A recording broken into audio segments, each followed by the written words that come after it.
Nandito ako ngayon sa water source number 2. Titingnan natin ito kung gaano ito kalakas. Pero may nakita pa ako dito na giant fern. Linisan ko muna ito. Tapos pag malinis na itong giant fern, titingnan na natin ang tubig. Itong pangalawang water source, hindi rin ito natutuyuan kahit nung 5 buwan na walang ulan. Doon sa video ko dati sa giant fern, meron nag-comment doon na mahal pala ito doon sa Maynila. 10k to 20k daw yung presyuhan. Yung presyo na yon, depende daw yun sa laki. Pero dito sa area ni Lolo, napakadaming giant fern. Ang paborito nila na area kung saan doon sila tumutubo ay malapit sa tubig. Ang fern na ito ay malaki na, mayroon ng 11 na palwa. Linisan ko na muna itong tubig para makita natin kung gaano ito kalakas.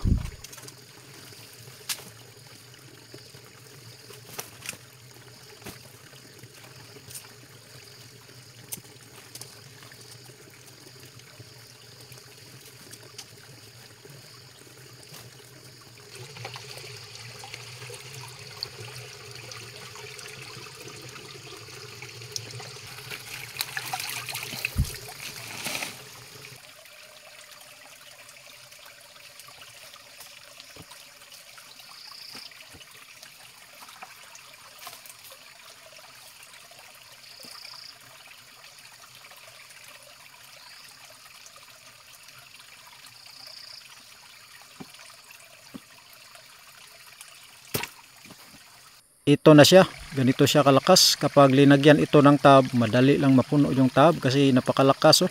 Pabor talaga yung fish pond ko doon at saka yung swimming pool kapag ito ay natrabaho na, dahil flowing yung magiging resulta nito, dahil napakalakas ng yung source ng tubig. Tapos dalawa pa, yung isa yung nauna kong na-post, tapos ito pangalawa. Malayo pa rin ito doon sa campsite, pero ang level nito, ito ay mas mataas, kaya maganda dito lagyan ng hose.